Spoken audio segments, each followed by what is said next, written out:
Boa noite. Boa noite, pessoal. Estamos aguardando nossa convidada.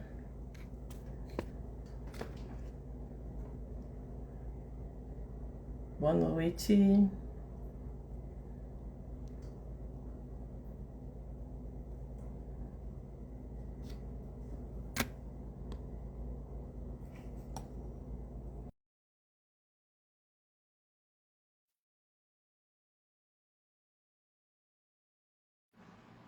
Boa noite, Helena. Tudo Oi, bem? tudo bem? Conseguimos. Conseguimos. Boa noite, pessoal. Boa noite para todo mundo que está entrando. Espero que estejam todos e todas bem. Nós já vamos começar. Eu sou a Juliana Almeida. Sou voluntária da Transparência Eleitoral Brasil. Nós estamos aqui hoje para darmos início a mais uma live, além da missão Cartórios Eleitorais em Foco, que tem o objetivo de conversar um pouco, uma conversa informal, sobre os bastidores da Justiça Eleitoral, com foco nos cartórios eleitorais, que são o cerne do trabalho da Justiça Eleitoral mesmo, né? Nós consideramos assim. Hoje nós estamos com a Lena Érica Leão, que ela é analista judiciária do TRE do Pará, chefe do cartório eleitoral de Tomé Açu desde 2017, é pós-graduada em Direito Processual Civil e Direito Público, integrou a Comissão Especial de Propaganda Eleitoral do TRE do Pará e atuou pela Frente de Enfrentamento à Desinformação durante as eleições de 2022. Atualmente é integrante do Aldeia, Laboratório de Inovação e do Grupo de Trabalho Mesários Regional do TRE do Pará. Então, Lena, achei interessante esse Aldeia, Laboratório de Inovação, esse eu não conhecia. É, Fala um pouquinho para a gente sobre esse laboratório, o que que consiste, como que funciona. Acho que é uma novidade, né? Assim, dentro da Justiça Eleitoral. Assim, eu mesmo que estou aqui em Minas, também sou servidora da Justiça Eleitoral, eu não conheço. Como que funciona? Boa noite a todas e todas. Bom, além da função de chefe de cartório, eu fui convidada para integrar o Laboratório de Inovação do Tribunal Regional Eleitoral do Pará. Ele é composto por servidores e por juízes também, juízes membros, juízes e um juiz de cartório eleitoral. E é interessante essa composição no sentido de ser mista, de ter servidores da sede e ter servidores de cartório, justamente para trazer a visão das diferentes funções que a Justiça Eleitoral tem. Então, eu componho junto com outros colegas de cartórios eleitorais, tem uma colega tem um colega de Altamira, e o Laboratório de Inovação, ele já, na verdade, ele existe em vários órgãos do poder legislativo, poder executivo, principalmente Santa Catarina, Rio Grande do Sul é muito forte. E o CNJ, salvo engano, acho que há 2 anos, ele determinou que todos os tribunais tivessem um laboratório de inovação. E inovação não é só desenvolver um sistema, um aplicativo. Às vezes, inovar pode ser por facilitar um processo, atender de uma forma muito mais simples e ágil o nosso cliente, que no caso é o eleitor. E e aí a gente se reuniu, né? E eu fui convocada pela diretoria geral para compor. O nome do nosso laboratório de inovação é Aldeia. Eu acho que tem muita relação com o lugar que a gente está, né? Pará, do norte. E também no sentido de aldeia, mas veio mais no sentido de unir forças para um objetivo em comum, que é o que muitas das comunidades indígenas têm disso, né?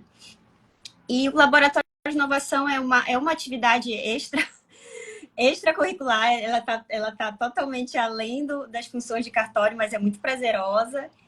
E a gente tem alguns eventos, teve um aplicativo desenvolvido pela primeira formação do laboratório, muito interessante, que eu até recomendo para as pessoas que não conhecem, tem na loja do Android, na loja para quem tem celular de sistema Android, né?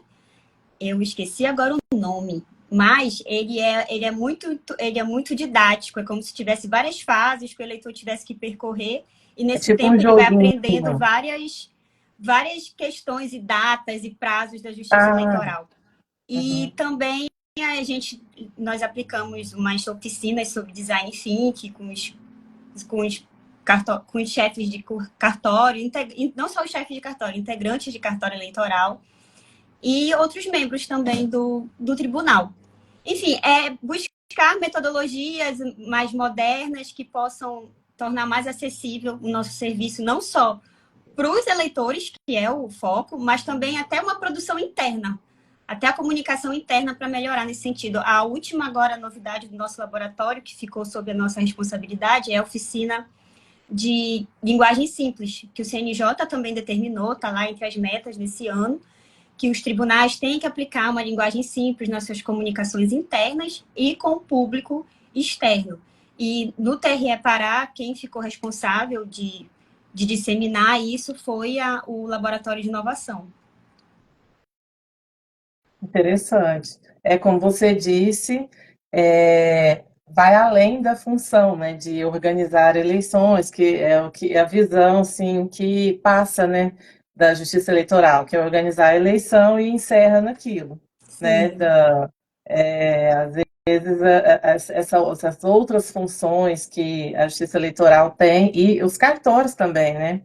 Porque às vezes a gente tem a impressão que é só o tribunal, às vezes é só a direção do tribunal que desenvolve essas questões, mas os cartórios também têm um papel fundamental nesses projetos, né? Até mesmo porque é de onde vêm muitas dessas ideias, né? E demandas. Quem E, está na ponta exatamente. que percebe muita coisa, e é bom frisar que bom que o nosso tribunal, o TRE Pará, tem essa acessibilidade de chamar para compor esses grupos, esses laboratórios, IGTs, servidores do cartório. Isso é bom destacar. É verdade, porque às vezes se vier uma aplicabilidade, né, de coisas que não aplicabilidade, de coisas que não são aplicáveis, né, uma ideia boa, mas que não é aplicável, né, na prática mesmo, fica inútil, Sim. né? Muitas coisas interessantes, mas que não são aplicáveis. Isso é verdade. Outra coisa que eu achei interessante aqui também, que do seu currículo, é sobre o grupo de trabalho de mesários, né? A gente sabe que tem um grupo de trabalho do TSE, né, de mesários, que desenvolve vários projetos. Até na última live a gente conversou com a Karine, que ela faz parte do grupo de trabalho mesários do TSE, né, que a gente sabe que vai chegando perto das eleições, divulga, é o que produz o vídeo, o treinamento de mesários, e o grupo de trabalho regional do TRE, como que funciona, como que é composto, já está desenvolvendo trabalho, Já. como que é? Desde o ano passado, foi reformulada a composição do GT, e, da mesma forma, tem membros de vários setores, das secretarias, secretaria orçamentária, até porque eles têm que se manifestar, porque a gente pode fazer pedidos, assim, esdrúxulos, que seriam maravilhosos para entregar para todos os mesários, mas realmente precisa alguém dizer, olha, não pode, a gente tem que ter o meu orçamento. E também tem membros de cartórios eleitorais de várias regiões. Eu represento, junto com um colega de Castanhal, a região Nordeste. Aí tem colegas que representam a região do Marajó, que é o nosso arquipélago, né, daqui.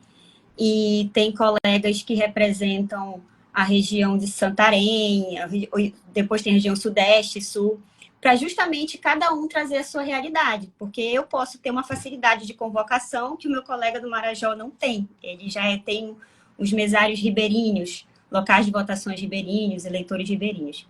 E o GT, ele vem justamente, o GT regional, justamente para intermediar essas informações que vêm do TSE, chega um ofício, por exemplo, determinando, o mais recente foi que está disponível agora na plataforma EAD do TSE os nossos cursos de formação para mesários.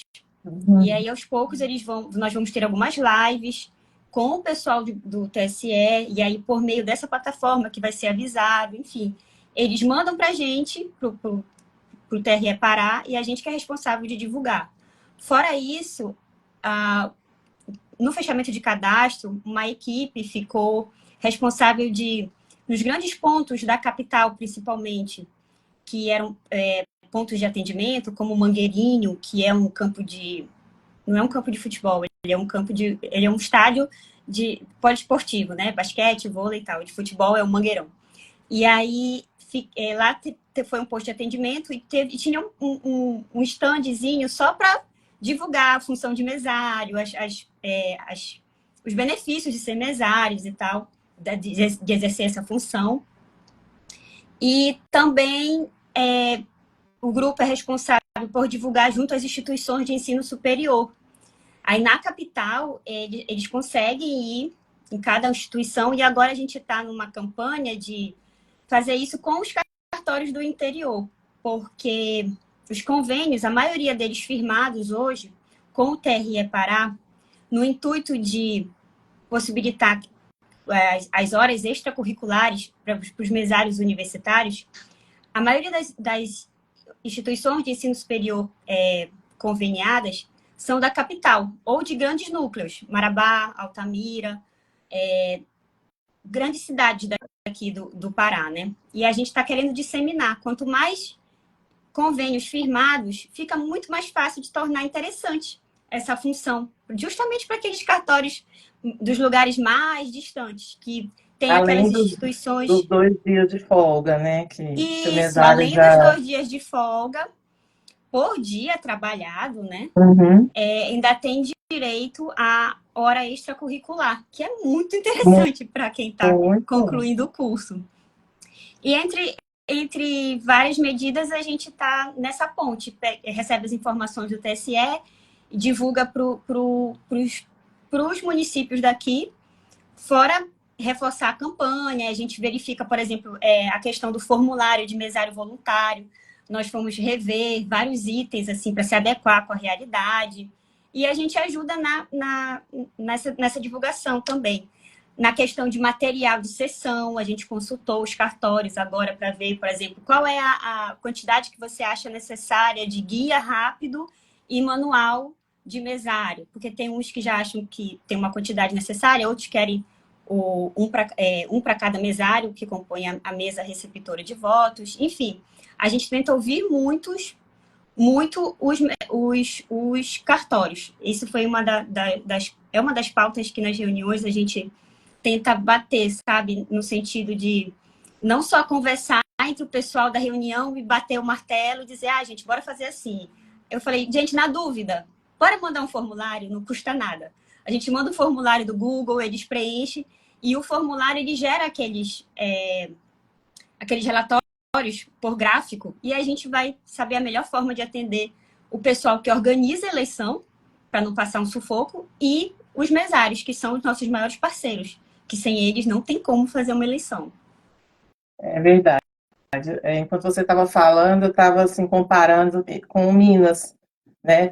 E é meio parecido assim, o Pará, porque é grande, né? E tem realidades muito diferentes dentro de um estado só.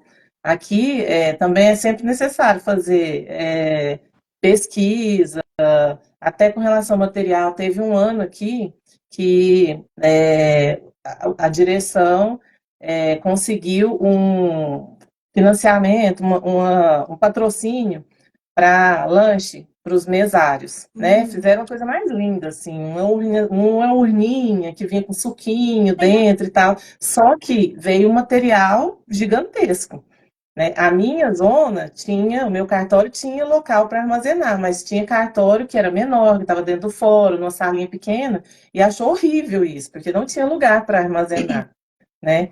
Então, essa realidade assim de cartório para cartório, de cidade para cidade, quando é um estado assim muito diversificado, ela tem que ser observada também, né? E isso acontece muito assim nos cartórios eleitorais, que é uma coisa que às vezes as pessoas não têm Não dimensão, tem né? Que noção. isso acontece. É importante consultar e ouvir o colega, assim. São diferentes É, realidades. você estava falando aí também do fechamento do cadastro, que vocês estavam aproveitando, né, para colher informações sobre mesários, e a gente acabou de vivenciar, né, o fechamento do cadastro eleitoral, que foi 8 de maio. Para quem vivencia a justiça eleitoral, né, o tempo inteiro, como a gente, né, que é servidor, a gente já está acostumado. Todo ano de eleição tem o período em maio, né, normalmente na primeira semana de maio, que fecha o cadastro para poder para poder organizar para as eleições, né? Quem vai votar, quem vai estar com título regular e tudo. Mas as pessoas deixam para a última hora, os eleitores deixam para a última hora, e para os servidores, né, principalmente dos cartórios eleitorais, é aquele sufoco. Né? E como que foi aí para vocês, no cartório de vocês? O que que vocês aproveitaram, além de recrutar mesários? Como que foi esse fechamento do cadastro eleitoral? Principalmente no ano depois de pandemia, né? Que a gente ficou mais quieto, mais recolhido. Como funcionou aí? Foi, como sempre, emocionante, né? Não tem o último dia de fechamento de cadastro que não tem uma fila para. Eu acho, eu não posso confirmar, mas no cartório da 39ª Zona Eleitoral, onde eu trabalho, estou até com uniforme, não sei se aparece. Fiz questão de colocar meu uniforme de lá, de Lindo. Tomé Açu. Obrigada. Nós ficamos até umas quase 10 horas da noite e tipo, apareceram bastante pessoas, mas assim, conseguimos uma estrutura para evitar que ficasse na fila, no sol. A gente conseguiu empréstimo de toldo, colocamos cadeiras para todos ficarem sentados. Enfim, aquela frase de... Infelizmente, muitos deixam para o último dia, mas não é por isso que a gente vai penalizar o eleitor, né? Então, o máximo de conforto, porque, querendo ou não, tem idosos no meio, tem pessoas deficientes, tem grávidas, pessoas com crianças de colo, e a fila é inevitável, mas na medida do possível a gente tentou dar um conforto. No meu cartório até lanche teve, para os últimos, que a gente viu que estava já muito tarde, até lanche, graças a Deus, teve suco com bolo, Nossa, mas para os últimos, assim, não deu parabéns. para dar o dia todo. Mas, e vale destacar que o TRE Pará, como todo, e aí eu já chamo todos os cartórios, a gente se destacou muito na questão de números de atendimento. E isso não é só nos 3 últimos dias, que, lógico, as filas ficaram muito grandes no cartórios eleitorais e nos pontos. O Pará, ele tem... É muito comum ter atendimentos itinerantes. Devido à dificuldade de acesso, muita gente... Minas também. Isso. E aí, não se espera esse período de maio para atender. Desde o ano passado, até tem um projeto do tribunal chamado TRE Ribeirinho, que desde o ano passado já vem fazendo vários itinerantes, justamente para evitar esse número de eleitores em maio, assim, numa fila que poderia ser pior. E na capital foi bem interessante porque eles montaram grandes polos de atendimento no Mangueirinho, como nós falamos, que é um lugar muito bom, ele tem ar-condicionado, tinha cadeira para todo mundo sentar, vários guichês de atendimento. E o Mangueirinho, ele não é bem no centro da capital, não, ele é mais para a região metropolitana e Ananindeua. Então, a Ananindeua é um município bem próximo e muita gente mora para lá. Foi bem interessante. E também outros pontos, nos shoppings e tal, assim como vários estados também fizeram no Brasil todo. Minas não deve ter sido diferente.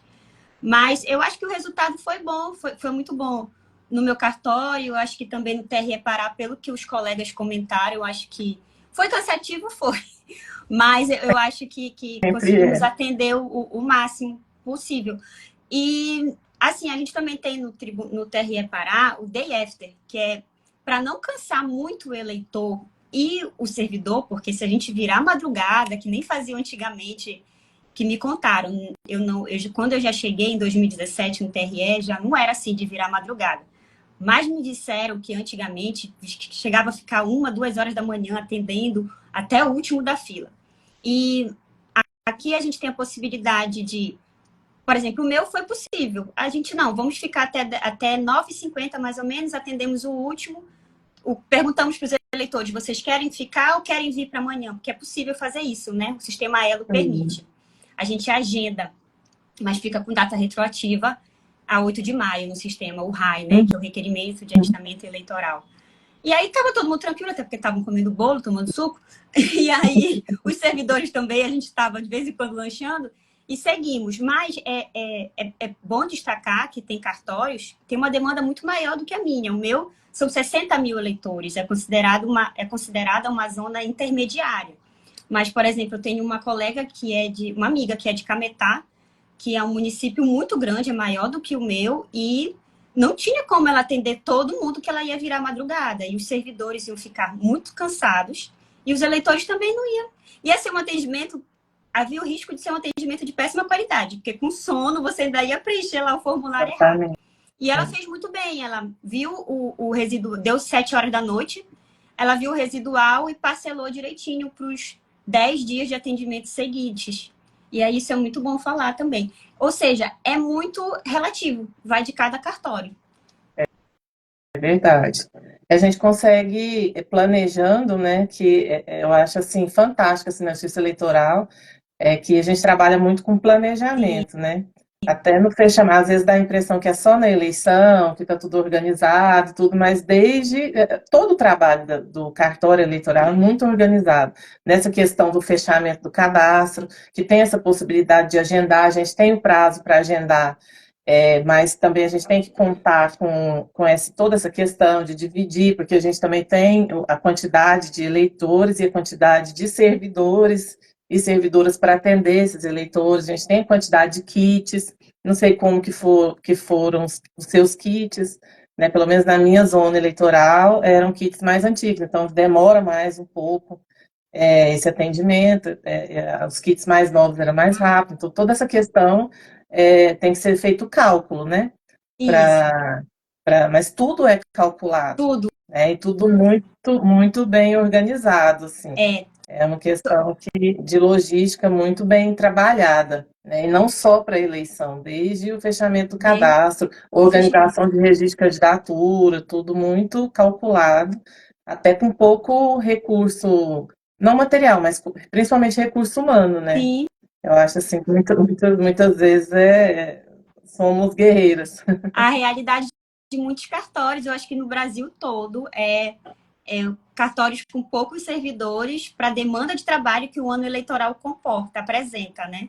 E aí você falou da questão dos kits, só voltando um pouquinho, os kits biométricos antigos, a gente trabalhou com eles até a segunda-feira que antecedeu o fechamento de cadastro. Aí chegaram os novos.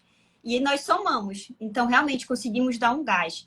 Porque, salvo engano, os kits estavam disponíveis, eles já estavam na sede, só que faltava autorizar algum sistema para poder liberar o uso pelos cartórios eleitorais. Então, teve uma questão burocrática lá de cima, que o pessoal do regional teve que aguardar. Mas assim que foi autorizado, eles despacharam para as zonas.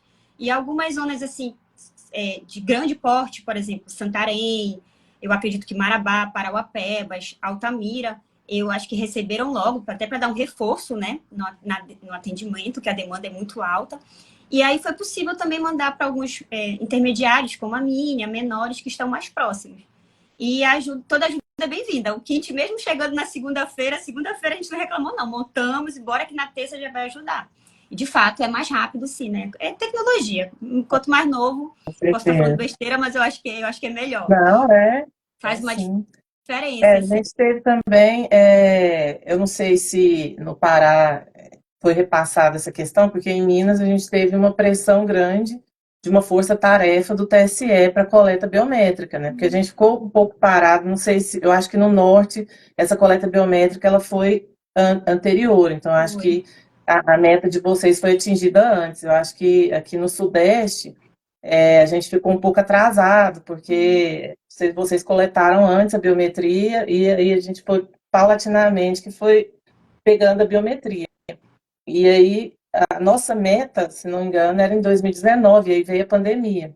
E então a gente ficou atrasado na biometria. E eu acho que perceberam isso agora próximo ao fechamento do cadastro. Então, aí perceberam, falaram, nossa, mas está tão pouca a biometria, vamos força-tarefa. Então, e aí teve campanha chamando para biometria, lógico que as pessoas vão votar, mesmo se não tiver biometria, mas teve a campanha para coleta biométrica. Então, sim, eu acho que se o fechamento do cadastro tem muita gente, nesse fechamento foi o triplo de Nossa, pessoas, assim. então Aqui em Minas Minas, realmente deve é, ter. foi bem complicado. O nosso Mas, foi 2019, se eu não me engano, final de 2019, tanto que a época eu estava em Curralinho, que é um município da região do Marajó, bem pequenininho, e a revisão biométrica obrigatória eu chefiei lá, eu estava na gestão lá. E 2020 que eu fui para Tomé-Açu. Eu estou desde 2017 no TRE, mas eu fiquei até 2019 em Curralinho e 2020 a partir de 2020 na atual zona onde estou. E foi 2019, aqui final de 2019, salvo engano, que o TRE Pará atingiu a meta. Tiveram, como a gente falou, vários itinerantes para atender o pessoal da zona rural. E se eu não me engano, acho que foi nesse período, sim. é, Mas é tipo, difícil realmente. Eu imagino para vocês agora, é, perto do fechamento do cadastro. Nosso, pelo sim, menos, foi no ano não eleitoral. E aí focamos todos os cartórios. Não, vamos aham, biometria. Aí faz toda uma logística, como sempre. A palavra-chave é gestão, organização. Senão você não faz, não é só a eleição, é todos os preparativos, né? exatamente. E imagina são mais com fechamento. Parabéns.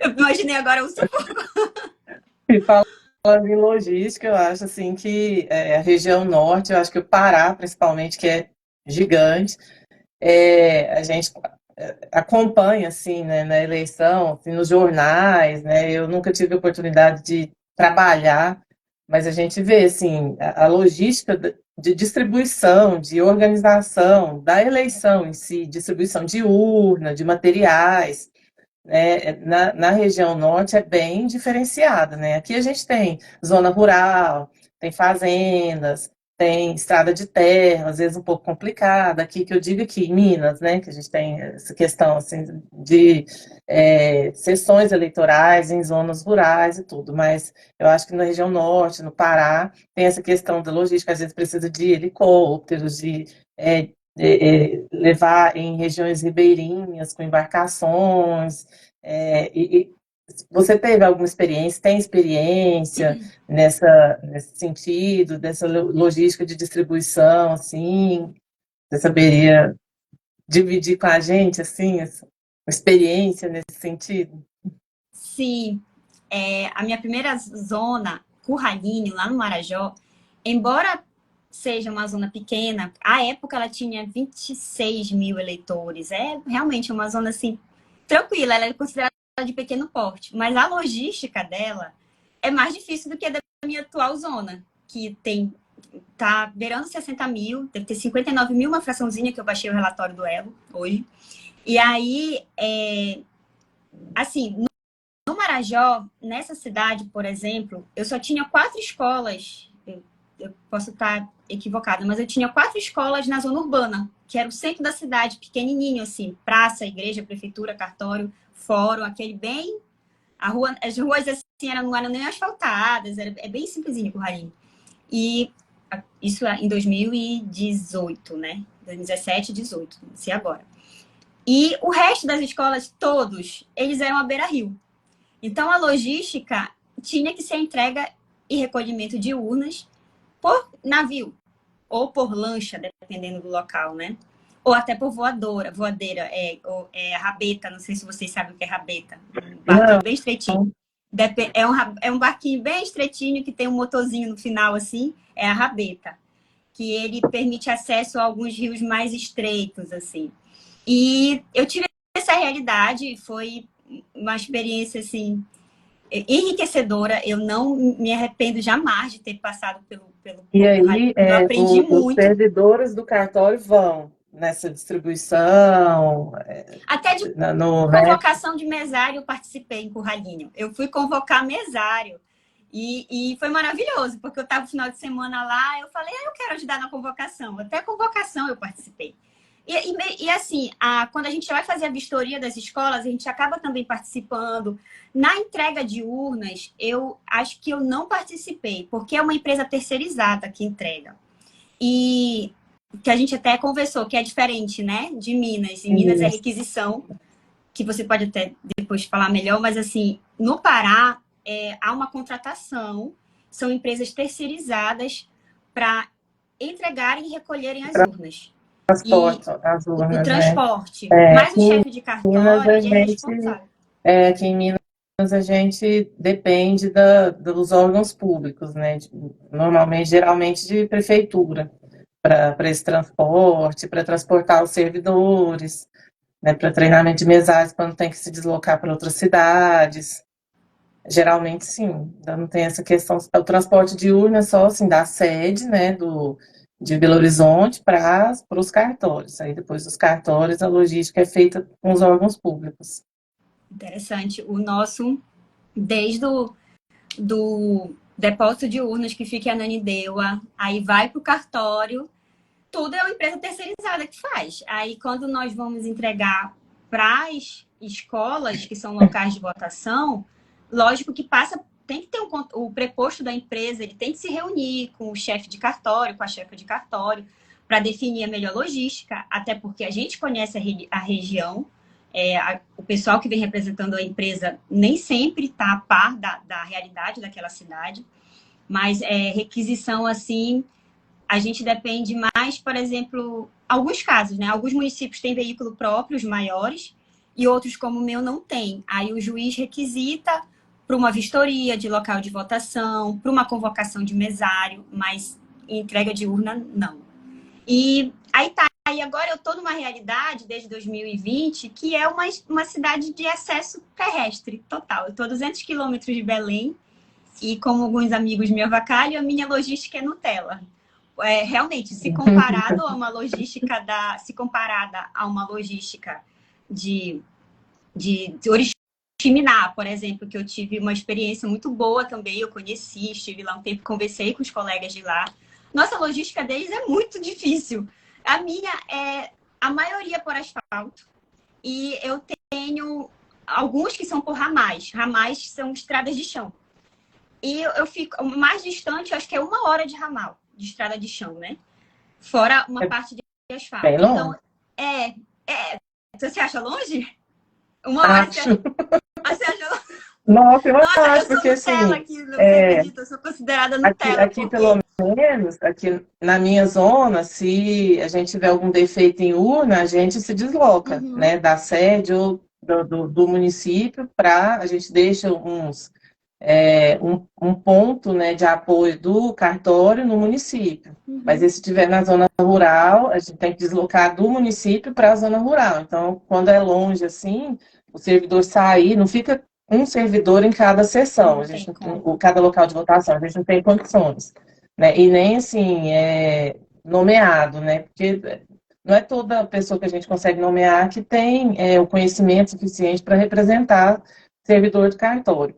Então, assim, a gente fica nesses pontos, né, de apoio no município. Então, se for 1 hora de distância para socorrer uma urna, porque isso a gente faz, né? Eu não sei se as pessoas têm consciência disso, porque no dia da eleição está falando sobre distribuir urna, convocar mesário, isso é o cartório eleitoral que faz, né? Eu não sei se todo mundo tem consciência disso. E no dia da eleição, o apoio, se deu algum defeito em urna, é o cartório que faz. Então, eu acho 1 hora assim, de distância, eu acho longe. Foi 1 hora para ir, 1 hora para voltar. Nossa, Eu acho. não, é longe mesmo. A gente tem que deixar, tem toda uma preparação de deixar alguns responsáveis nos pontos mais distantes, e aí eles, a partir daí, é uma ramificação, né? Tem toda uma logística, mas eu vou compartilhar aqui uma história de uma amiga que me contou a respeito da experiência dela em Oriximiná. E só para você ter uma noção, por que o meu é Nutella aqui no Pará? No Pará. E por que não tem considerada a logística raiz que falam? Em Oriximiná, em 2020, as eleições foram adiadas em razão da pandemia. Foi em novembro. Só que eles dependem muito da questão da maré. Então, aquela logística deles que estava maré alta, sempre em outubro, permitia que determinadas urnas chegassem aos locais de votação por rabeta, ou por lancha, ou por um naviozinho. Mas como foi em novembro, a maré já estava secando. E não dava para entregar a urna por via marítima, por uma embarcação, mas também não era possível passar por lá de carro, porque ela ainda tinha ali uma quantidade de água. Então, as urnas tiveram que ser entregues de cavalo. Ou seja, porque é Meu um meio Deus. de transporte possível para atingir a finalidade. Então, você E imagina, no meio de quem tudo isso, mudar. providenciou foi o Foi cartório eleitoral. o cartório tem que verificar e tal. E eles têm todo um apoio de um pessoal da TI. Essa minha amiga, ela é da TI. Ela que faz a logística de lá, junto com os colegas de lá. E outra questão que tem também é alguns acessos, principalmente as comunidades indígenas, são só por helicóptero. Porque não tem como ir na mata fechada com as urnas. E aí você tem que levar, às vezes, uma urna que seja, mas é uma comunidade que precisa votar. E aí também Sim, leva por via aérea, né? Tem um custo alto? Tem, mas a finalidade é atingida.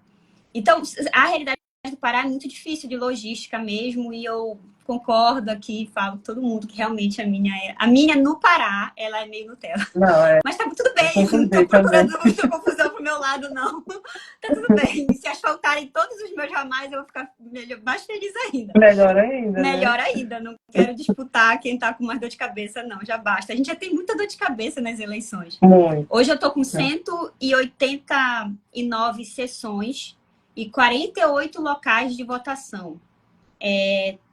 Então eu já tenho, minha logística toda mudou, porque a gente fez uma repaginada, nós fizemos várias vistorias de locais de votação desde o ano passado e acabamos criando 28, se eu não me engano, locais de votação entre comunidades indígenas, comunidades quilombolas e ribeirinhas. Eu tenho eleitores ribeirinhos, mas o meu acesso a eles é terrestre.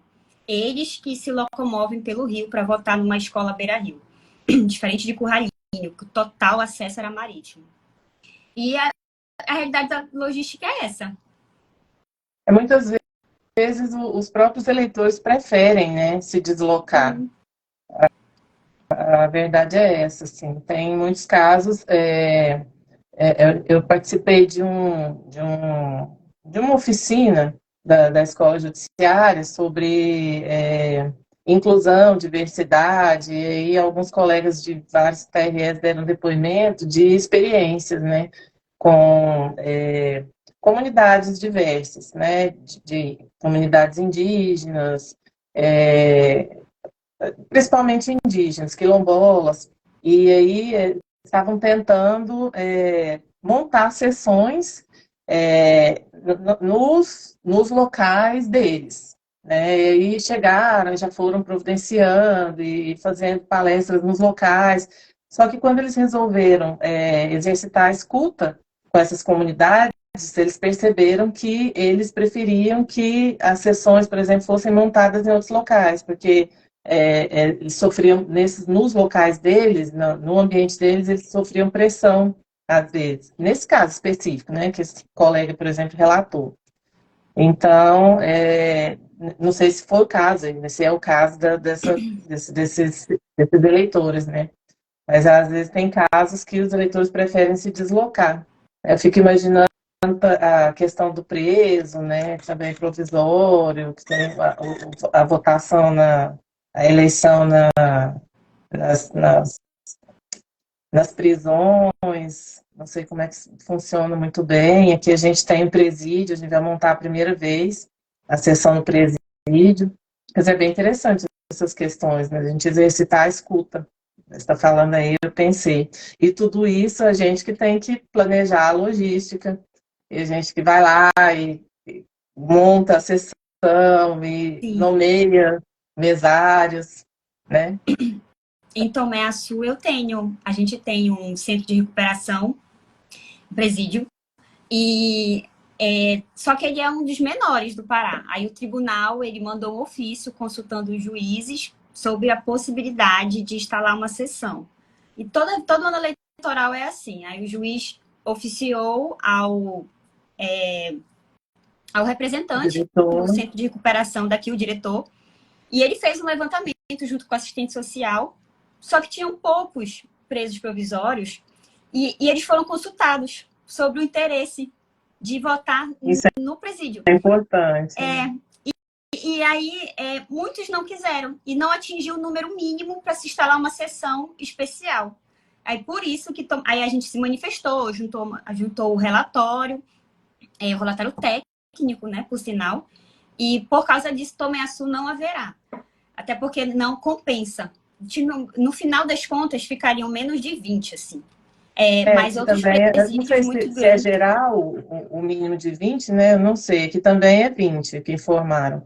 Essa questão de se manifestar, se quer também, porque é um preso provisório e se ele ficar, ele vai ter que ser alistado ou regularizado eleitor naquele local, né? Se ele já tiver solto, ele vai ter que votar no Voltar lá. presídio. Talvez ele não queira, no dia da eleição, se deslocar. Se ele tiver regular em outro lugar, talvez seja melhor ele, se ele tiver solto, ele votar onde ele já vota, né? Essa Essa questão é muito importante, eles serem ouvidos E o que mesmo. eu gostei muito foi porque teve assistente social que pesquisa, ela sabe como lidar e tal. Nós informamos os dados necessários e eles fizeram um levantamento. Aí não valia a pena para o nosso. Sim. Mas os Aham. maiores do estado com certeza terão. Ah, sim, aí não tem Muito nem relativo. dúvida, né? Aham. É muito interessante essa questão. Falando sobre casos assim diferentes e tal, eu estava lembrando aqui sobre que foge, né, um pouco do.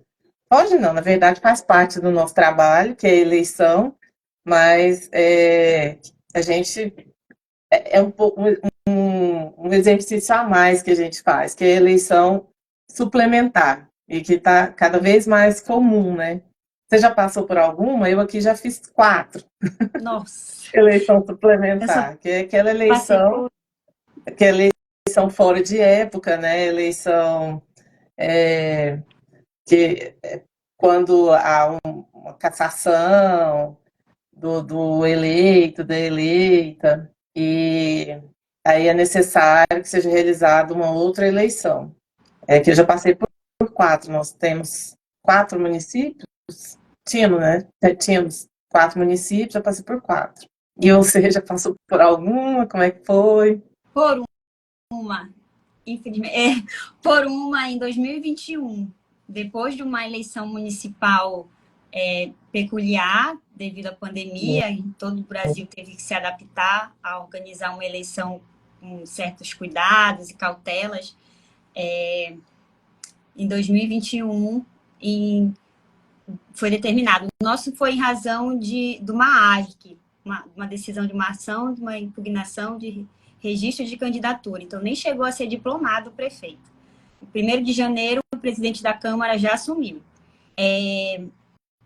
A eleição suplementar ela é cansativa. Primeiro porque você está se recuperando de uma outra recentemente e se recuperar, ter como uma precedente. Uma municipal é maçante. Se ainda fosse precedente uma eleição geral, que a gente sabe que para quem está em cartório, a eleição geral ela é um pouco mais leve do que uma eleição municipal. Não é que ela seja totalmente tranquila e que a gente não faça nada, pelo amor de Deus. Ela tem demandas, já não tem uma demanda jurisdicional tão pesada e tal.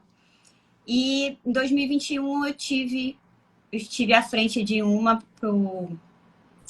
foi em outubro, até esqueci quando é que foi. Foi outubro de 2000, acho que foi outubro de 2021. Então teve um ano ali para organizar. Mas a decisão do TSE ela chegou em junho.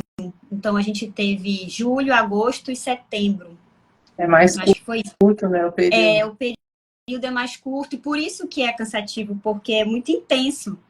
Então tudo tem que ser muito rápido, e lógico, tem o apoio do tribunal, que tem que se reconhecer, mas também o foco está todo naquele cartório, naquela zona. Então, tem uma cobrança um pouquinho maior também, mas vale a pena até destacar que agora no Pará está tendo preparativos para uma eleição suplementar no município de Monte Alegre. Eu acho que vai ser 9 de junho, e Nossa.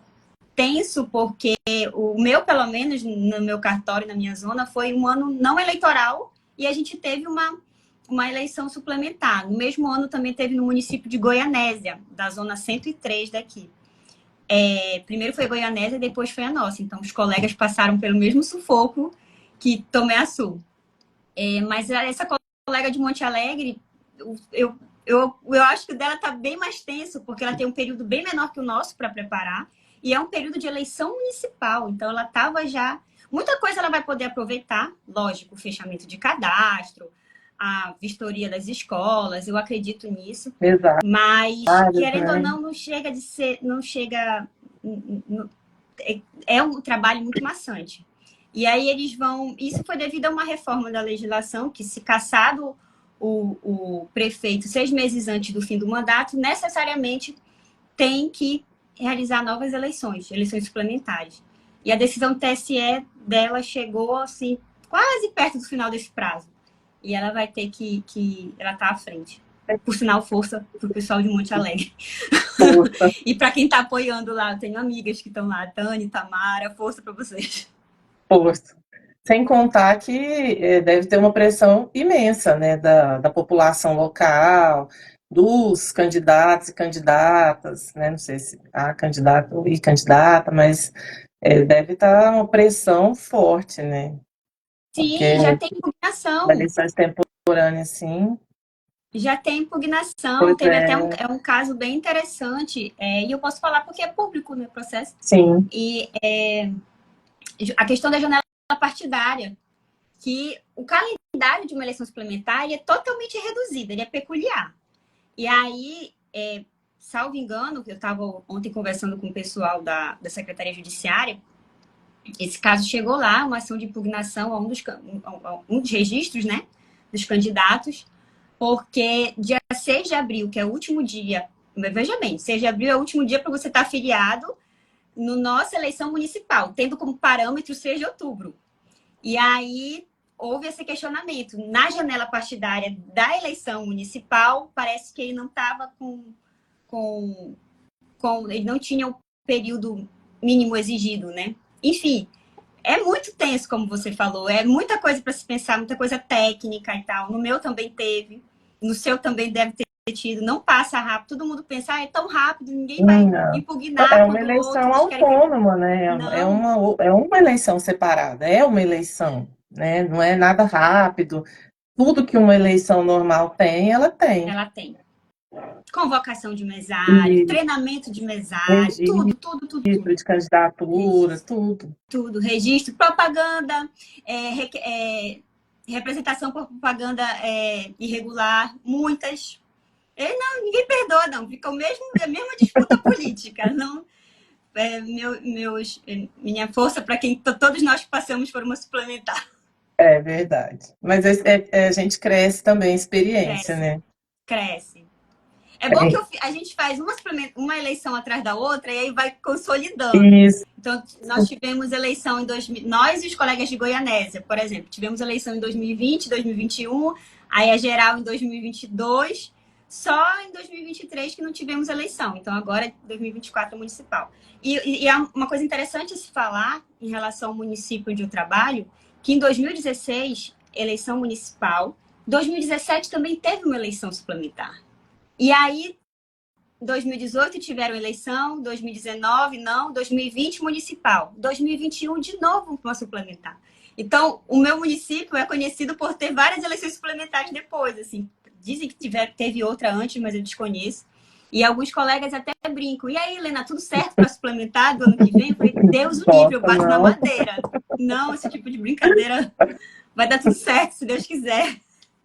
Aqui deu uma acalmada depois que passou essas várias eleições, acho que dá uma acalmada. Até mesmo porque eu acho que serve, tem uma certa...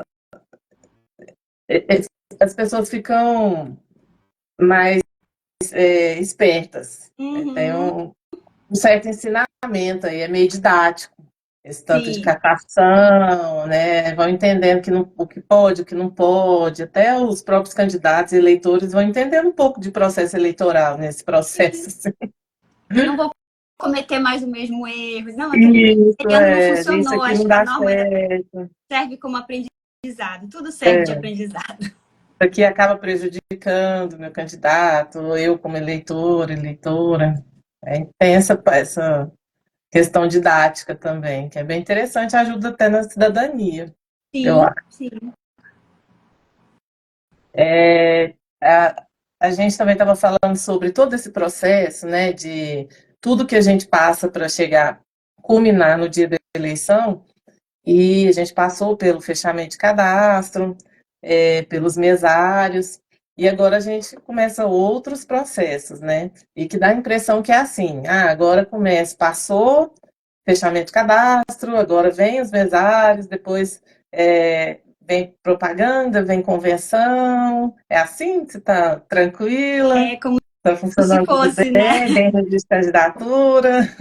É como Como é se, que está por aí? é como se acabasse uma fase, agora para, Etapa. esquece a primeira fase e a gente vai focar só na segunda.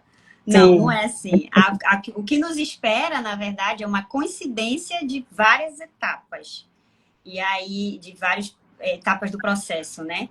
Vão vir as convenções, registros, já temos representações por propaganda extemporânea. Nós sabemos que a propaganda é permitida 16 de agosto em diante, mas alguns gostam de queimar a largada. E aí, pré-candidatos, né? os pré-candidatos, pretensos candidatos, e aí a gente tem que auxiliar na análise, né, dessas representações, auxiliar o juiz. E no meio do jogo a gente está convocando o mesário, a gente tem que rever a vistoria. A vistoria de locais de votação, pelo menos no meu cartório, elas foram feitas recentemente, mas tiveram várias obras, a gente vai ter que ir lá de novo. E é sempre bom, né? Estar ligado nisso, nunca confiar totalmente ali no órgão público que te cedeu o local. Enfim, são Exatamente. vários. Aí tem um registro que você tem que julgar num prazo determinado por lei, e é uma cobrança, e dentro do registro, não, o registro de candidatura ele é muito cara crachá, papum, em tese. Mas dentro dele, geralmente, a gente tem uma impugnação, que aí já Isso. abre para um rito muito mais elaborado, com dilação probatória e tal, uma defesa que precisa ser técnica. E no meio de tudo isso, está rolando já a propaganda, e está rolando a As convocação, e está rolando o pesquisas, treinamento de mesários, porque eu não abro mão de treinar presencialmente.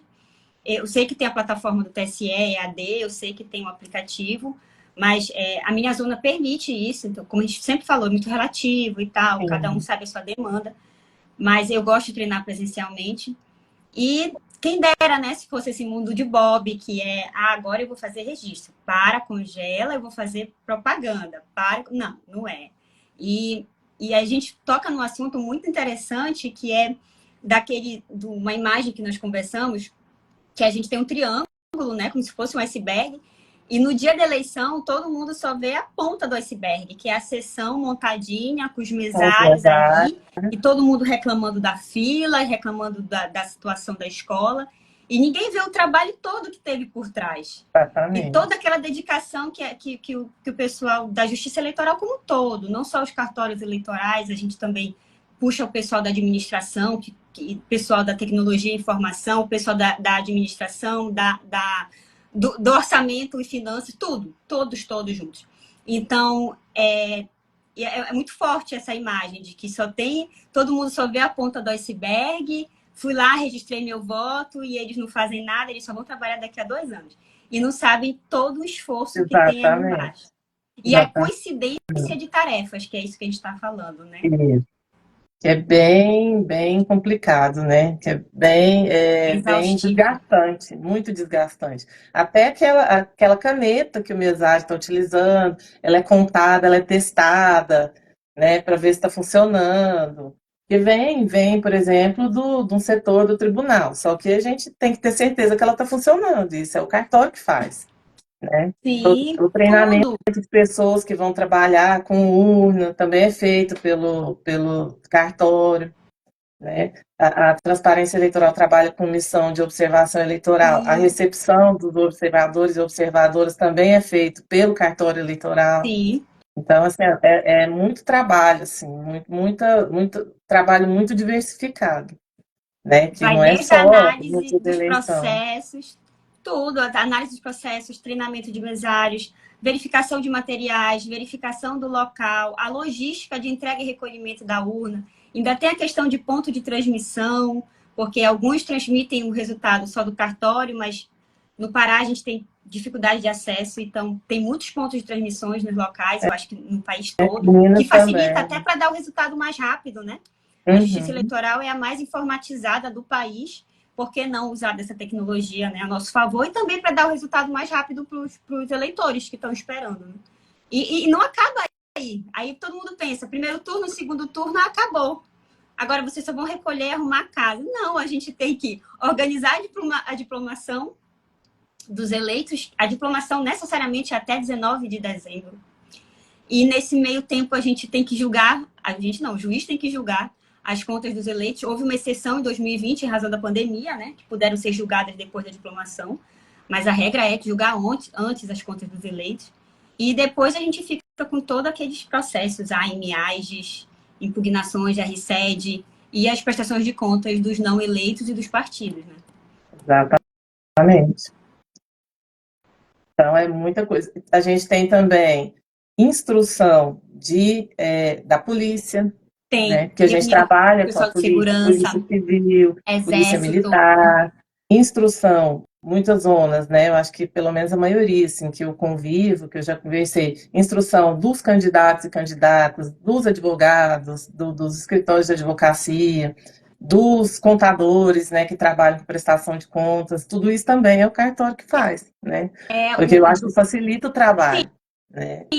é bem relativo, é uma das coisas também bem relativas, porque às vezes as pessoas não têm essa mão de obra para dar esse curso, esses treinamentos que não são obrigatórios. É isso. Realmente, os candidatos eles têm que estar assessorados em relação de contabilidade, em relação à assessoria jurídica. Mas, se possível, é bom fazer esses encontros e treinamentos. O juiz da nossa cidade, o doutor José Ronaldo, ele faz sobre propaganda. E aí É um ele reúne ajuste, todo né? mundo, porque diminui. Não significa que não vai ter. Os casos ainda aparecem. Mas diminui sim, esclarece muita coisa, é interessante. Se possível, é bom fazer. É porque eu sempre gosto de falar que a política, né, a disputa, ela envolve um amor. Então, às vezes, muita coisa é uma briga desnecessária, Uhum. né? Então, se a gente puder conversar sobre isso, né, e evitar algumas coisas, claro que o que precisa ser discutido judicialmente tem que ser discutido, mas muita coisa não precisa ser judicializada, porque prejudica todo mundo, né? Atrapalha discussões necessárias, né, que têm que ser levadas para a justiça eleitoral, e o trabalho da justiça eleitoral, que as discussões, nós que temos que dar andamento no cartório, às vezes a gente atrapalha outros andamentos que nós precisamos dar, como a gente disse, a gente também vai trabalhar com organização da eleição, com organização do material, com os mesários. Então, acho que se a gente puder reduzir essas discussões desnecessárias, né, muitas vezes, eu acho interessante também. É outra função que a gente costuma exercer nessa eleição municipal, que é mais pesada nesse sentido, né? Que a eleição geral, a gente tem organização de mesário, tem distribuição de urna, tudo isso também é peso, tem fechamento de cadastro, mas não tem essa questão do registro, né? Tem fiscalização de propaganda, mas não tem É mais o poder de polícia, acompanhamento. é, Sim, é mais a questão é essa, aquilo. Que puder evitar para judicializar, orientando previamente, sempre é melhor mesmo. é verdade. Então tá, eu acho que foi muito interessante a nossa troca aqui. Ai, Gostei obrigada, eu adorei. muito. Acho que a gente pode encerrar. Você quer falar mais alguma coisa? Deixar um recado para o pessoal que está assistindo? Ah, que bom que alguns puderam assistir, outros não, estão ocupados. Mas eu acho que fica disponível no YouTube, né? Pelo menos eu prometi Sim, para alguns que sim. depois vai ficar no YouTube. E eu agradeço a oportunidade, na verdade, te agradecer por compartilhar essas experiências, saber um pouco de Minas também foi muito bom. E te falar que o Pará está à disposição para trocar figurinhas. Muito obrigada. Eu que E desde agradeço, já boas Lena. eleições. Para você também. Muito obrigada a presença de todos e todas. Um abraço. Desejo boa sorte para você também nas eleições. Um abraço, pessoal. para todo mundo. Muito obrigada, Helena. E até mais. Espero te encontrar por aí. Tá legal. Tchau, tchau. Tchau, boa noite. Boa noite.